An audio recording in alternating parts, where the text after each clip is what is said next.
Is it them responding to a change in what people want to watch on YouTube? Or are they just simply over it and they want to try new things? Are they going to stay in this vanilla-ish thing? Are they going to go do something more and more modded? I think you're right. They have had a successful season, some of them. But I think overall, Hermitcraft is actually in a decline. Now, let me give you evidence of that. You know what? You may have a point there. Hello and welcome to Minecraft Lab, where we explore, experiment, and theorize about all things Minecraft. I am Miner Thoughts, and with me is a man who can two pieces of wood together because he nails it every time, the Trosh. Where do you come up with these things, Miner? Google. I like that one. That one's gotten into the repertoire. I like that. It might even become a sound alert on Twitch, I think. That is awesome. Anyway, hello. Welcome back. It's been a little while. Yes, it's been a while. We had a classic episode that aired last time.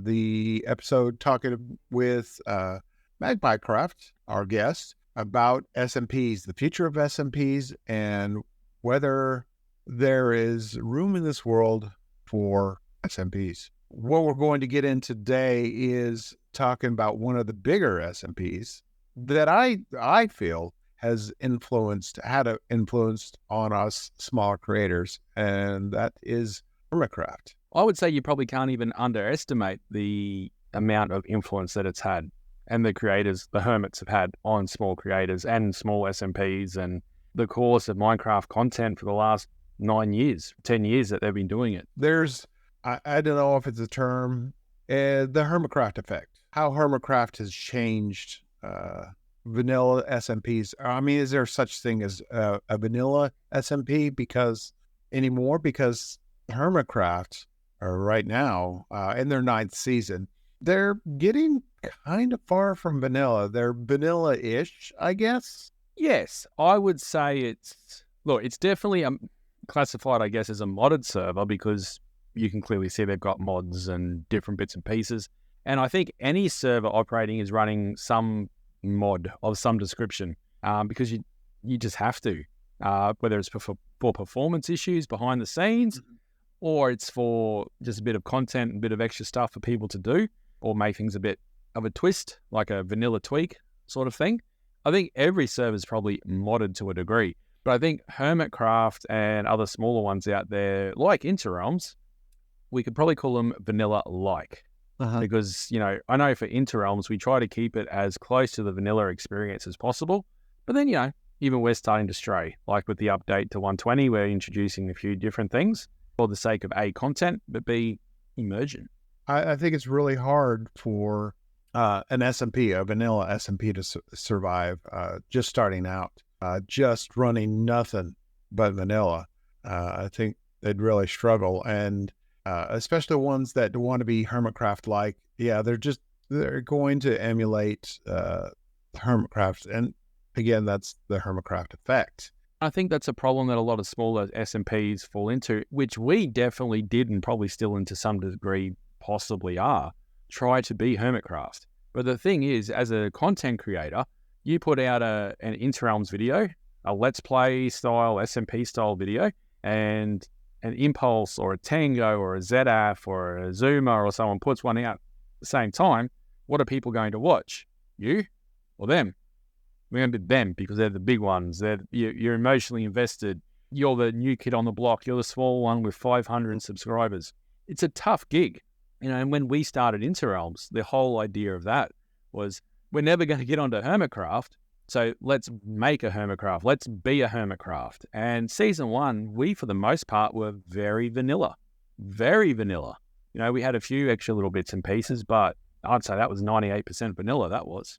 Right, and we were doing things that you would see in that people might make the correlation that you're trying to be like Hermitcraft, with the sheep man and the different battles and things that we had going on. Season 1 for us was really a tale of two halves. It really was. You're right. When we started, you could tell 90% of us, there's an idea. And we were all basically really at the start of our Minecraft content creation journey. So we were taking that influence of what we'd see in the Green videos, in Mumbo, in Tango, and all them, and not necessarily deliberately going out and trying to do something similar, but it would just naturally happen. By accident, I fell into the sheepman thing. Not that I was ever proven to be sheepman, let's just say, the kind, neighborly sheepman, But that was definitely, surprise, shock, horror, yes, it was me, was influenced by Poultryman from Green on season 6. But it was just something that happened by accident. I just happened to play a prank on you and Reed, a very simple one. And it was like, oh, there's something here. And then it just evolved. But then I think if you look at the second half of the season, I think we sort of twigged on a little bit that it wasn't working or whatever reason. We started getting more confident in doing our own things that just evolved out of nothing. And I think we really learned then it has to be organic. You can't force it. You can't. Yes, you're being influenced by the bigger creators out there, but I think we've learned, do our own thing, do our own style, our own stories, our own themes. But I do think still, though, that we are maybe not necessarily influenced by Hermitcraft, but we're influenced by the bigger creators because they're getting success. And I think that, I know me personally, I'm looking at not necessarily the SMP players, but some of the ones that are doing like challenges and stuff like that. I'm getting influenced to try some of their challenges, like Wadsy with One Chunk. I thought, well, I like that. Let's give that a crack. That looks like fun. I don't want to do vanilla. Okay, I'll do better Minecraft mod pack. So there's still influences coming through there from many sources. And I actually think the Hermits are being influenced by that as well now. Right, yeah. That's what I was just going to say, that the Hermits themselves are starting to collaborate outside of Hermitcraft. Hermitcraft is their main thing. That's their main server, main SMP. But they've got things going on. You've got them collaborating with other creators. I use the term up-and-coming creators. Maybe they're not as big as some of the Hermitcraft players, but you've got, people from Empires. And they had that whole crossover event where the Hermitcraft spent some time on their server, and then they came over and spent some time on the Hermitcraft server. But then they've got, like you said, the challenges, last life, limited life, those things that Green runs all the time. And it's interesting to see with you saying that, Hermitcraft is their primary one, but you go back 5 years, Hermitcraft was their only one. Exactly. Now they're branching out. So the question, I guess, that I have is, are they the trendsetters, or are they responding to the trend that the consumer, us, the viewers, are changing what we want to see? And they're responding to that. And in, I guess, a domino effect, our smaller ones are also following that trend as well. Because if you look at it, the SMP style thing, which is sort of the topic for the day, is changing from, you'd have an SMP go for like a Hermitcraft thing, which is like for 2 years and you do your stuff, to short, sharp, quick ones, 1 month, like one shot. The limited life series, as you were saying, where they go, for a few set recording sessions till the story's done and the recording's done, they move on to something else. That's something that's really becoming prevalent today, is short, sharp, little seasons of a server. And it's interesting to see that that's emerging. Part of the reason why they're doing these other things, branching out and doing these other things, is because of, I don't know, call it what you want, burnout or boredom, or just wanting to not be, working on the mega base all the time, doing different things. You've got, people like Mumbo just barely getting back to Hermitcraft. And he's, come on and, in my opinion, built not really a very inspired base, and already sick of it. He's blowing it up and having people blow it up for him. So, is he losing his steam? Is he still in burnout phase, distracted? I don't know what's going on, but I see the same thing going on with Green. He's been building this mega base and getting bored of it or whatever. So he's off putting 10,000 chickens in dock space. They're not the only ones. You know, you look at Iskel for the better part of 2 seasons now. He's off doing Vault Hunters, which is his own modded thing. You know, stresses with that as well. You see the likes that are on multiple SMPs like Gem and Pearlescent Moon, doing all these other crossovers and that. You know, Grian starting up the Last Life, or the Life, sorry, what they call it, the Life series and all the different things that they do with that. Yeah, Life series. Yeah, Tango doing Create. There's definite changing there. And again, is it them responding to a change in what people want to watch on YouTube? Or are they just simply over it and they want to try new things? So, Yeah. you know, it comes back to the question that we asked last year where we had Magpiecraft come in and join us is there still room for SMP style content on a YouTube channel, particularly if you're small? Is there room for it? There's definite change afoot. You can feel it with the style of videos that are going nuts on YouTube and to what ones struggle. And you see the hermits, as much as they influence everything right around the place, as you've rightly said, they're even adjusting to that too. I think they're seeing, you know, their channel and you know how the algorithm changes all the time. People are just wanting something different. I, you know, watch. There are certain hermits that in this season that I pretty much watch religiously. Some maybe not as much. Some that are doing mind-blowing things. Doc M77. I wanted to bring this up. He is doing some of the most insane things with Redstone that are just blowing my mind. And in my opinion, I think this is his best season yet.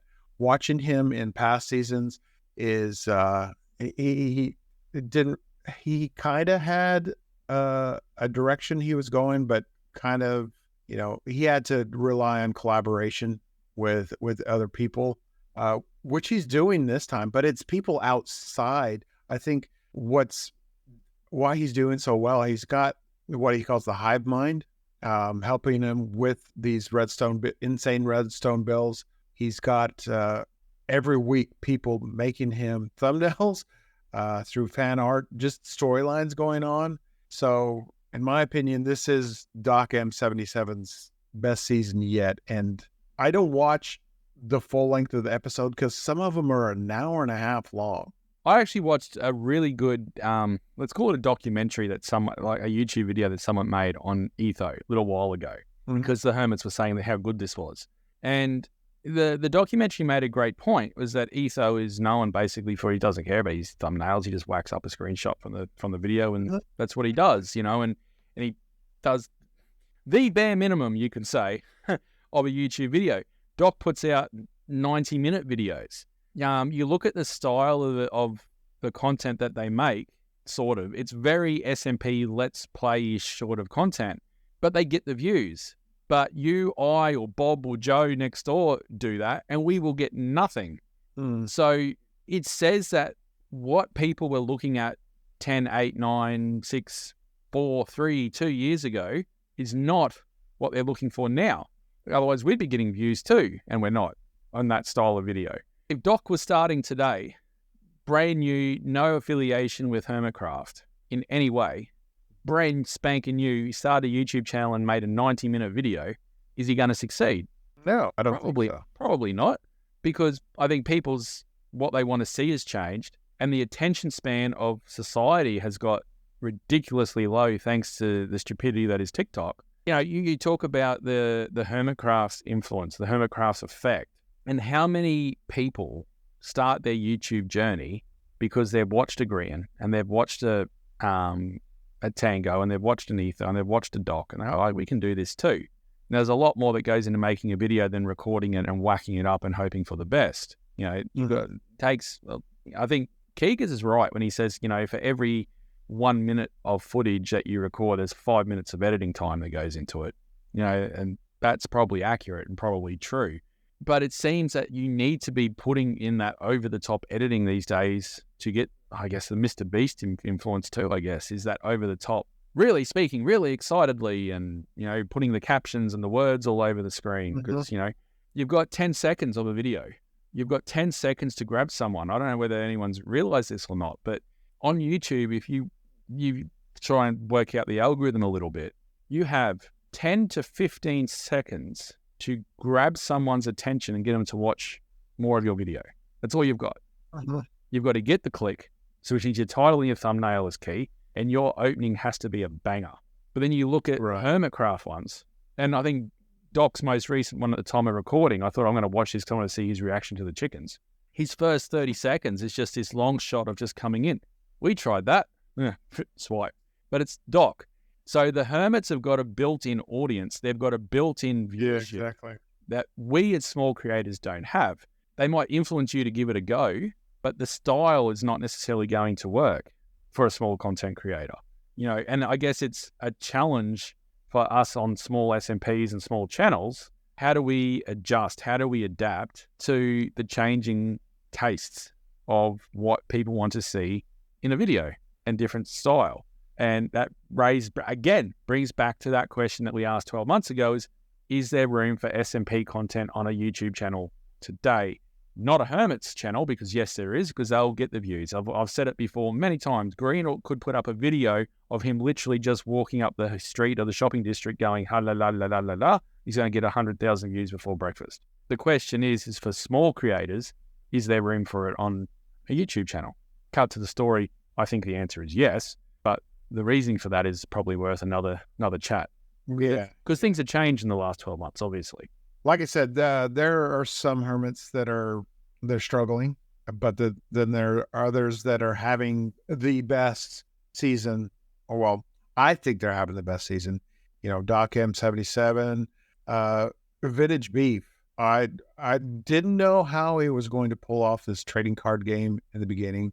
I thought it was an excellent idea, but it caught on like wildfire on the Hermitcraft server, where everybody's doing their own arenas and having competitions and whatnot. And it got so popular that they created I guess you could play it through the website, play the trading card game through the website. And now there's a physical game, trading card game out there, collector's cards, which there's each hermit is signing. And that's the Hermitcraft effect. We're seeing more merch stuff coming out from them. Every single hermit has got pretty much the same sponsors.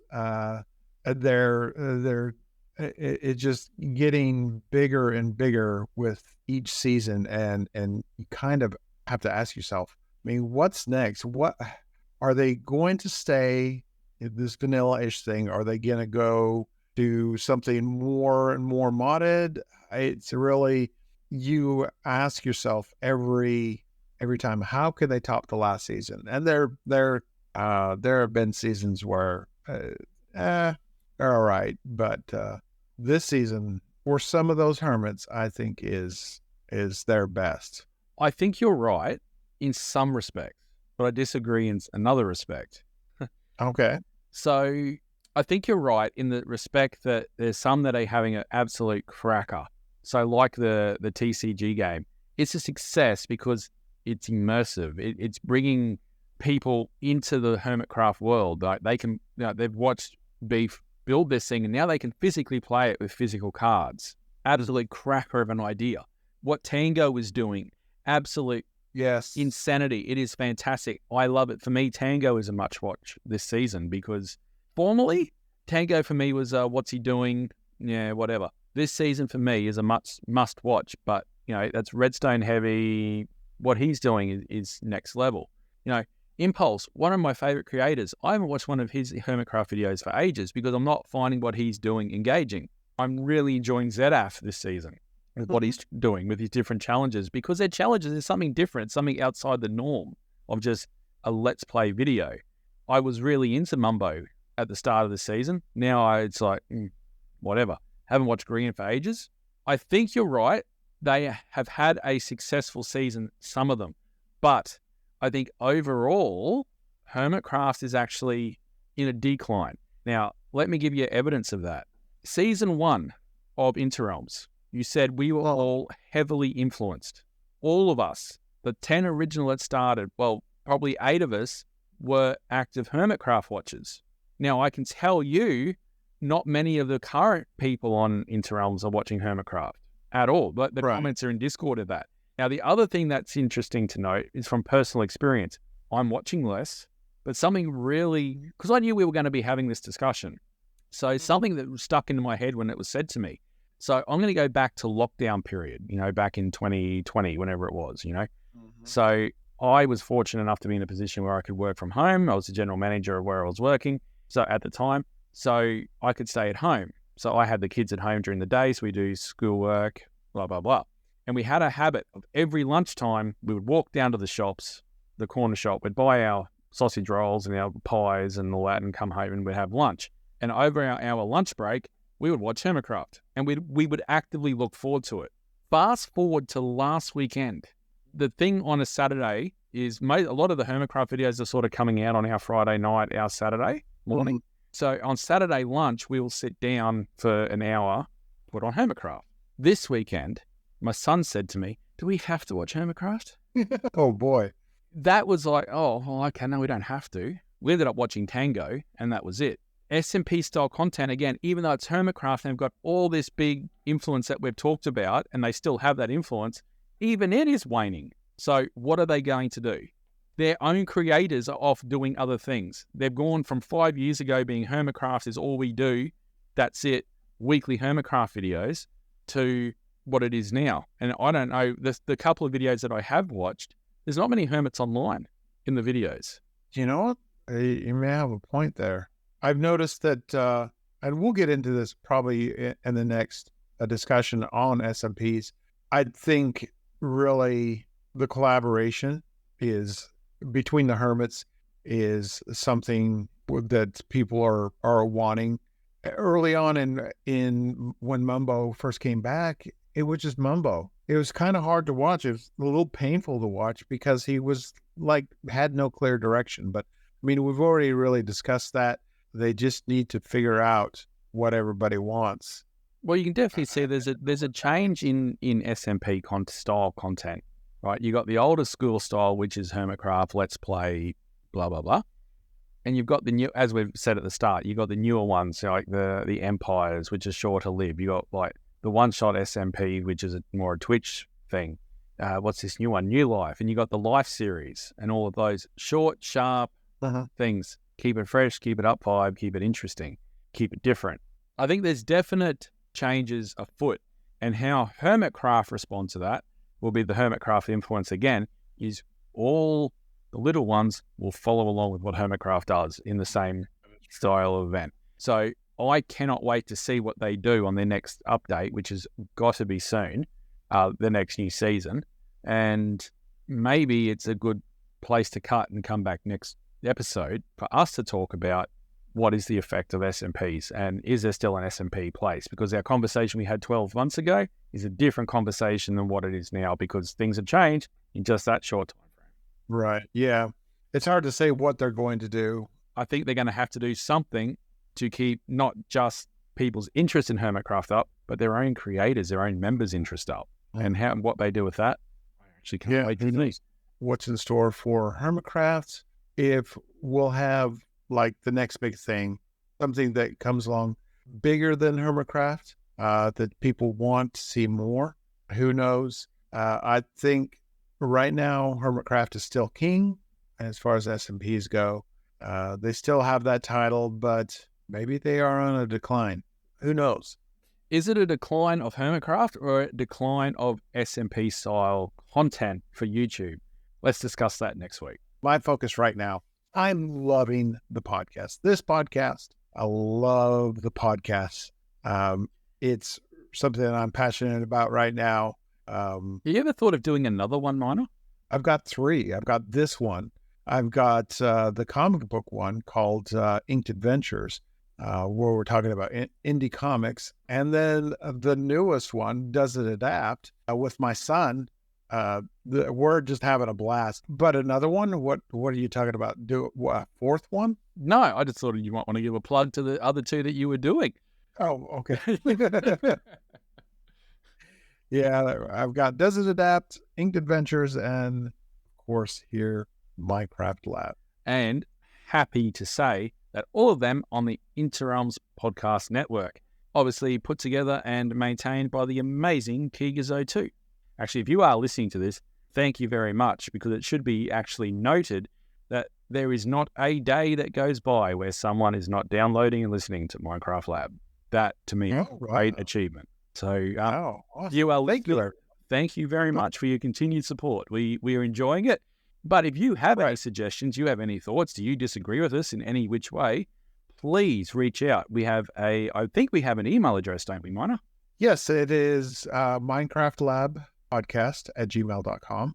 And you can also find us at on Twitter, which is MC_lab. Basically, if you go to interrealmssmp.com, up the top, you'll see connect, press the connect, and you'll find all the ways that you can reach out to Interrealms. Right. But we definitely want to hear your thoughts, particularly on this one, in terms of if you're a viewer of Minecraft content, we want to know what style of videos do you want to see? Do you agree with us that Hermitcraft is, well, agree with me that Hermitcraft is a bit on the or am I wrong? Is it on the up? Like Miner seems to think. I don't know. You let us know. Well, I'm going to get back to blowing things up in creative, and you can go and find your wood. I was going to say go to bed, but maybe it goes hand in hand.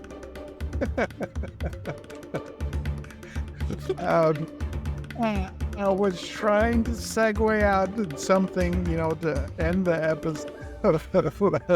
You took it there.